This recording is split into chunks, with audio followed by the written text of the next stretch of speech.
For a long time, I struggled to like my reflection in the mirror. I remember getting out of the shower and looking straight down to the floor. I hated the way I looked. Sometimes I still feel like I do. I don't remember the exact moment, but it started when I was around 15. I'd never really cared what I looked like or what others thought, but one day I just did. My perfectionism caught on to a beauty standard I didn't yet meet, and I quietly faded away.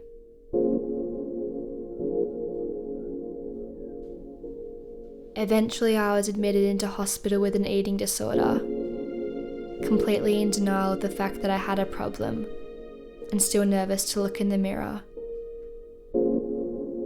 My mind was so tainted it distorted my reflection, and repeated the lie that I wasn't pretty enough.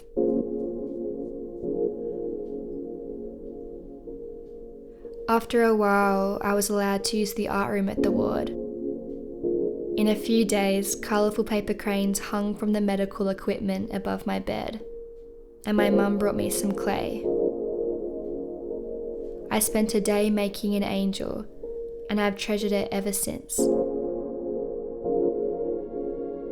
I could see the beauty in paper cranes and clay angels. I just couldn't see it in myself.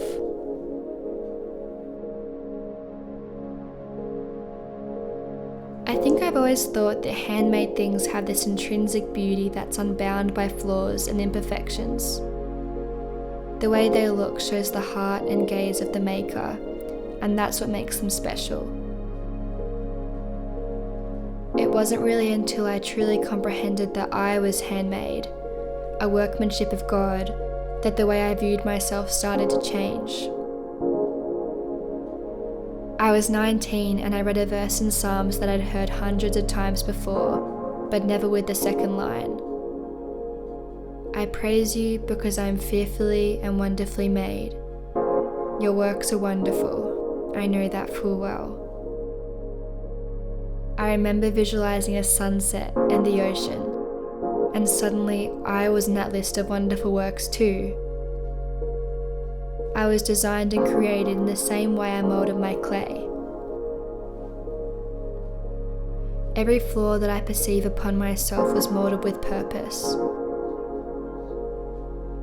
Every tiny detail was made with intent.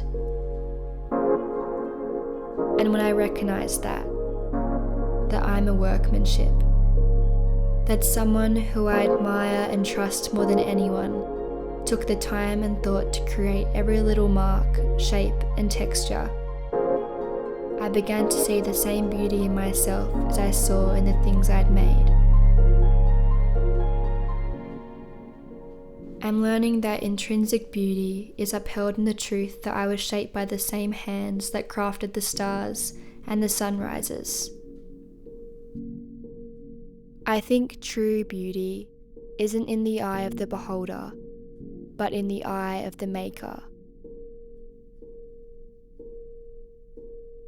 And my maker's works are wonderful. I know that full well.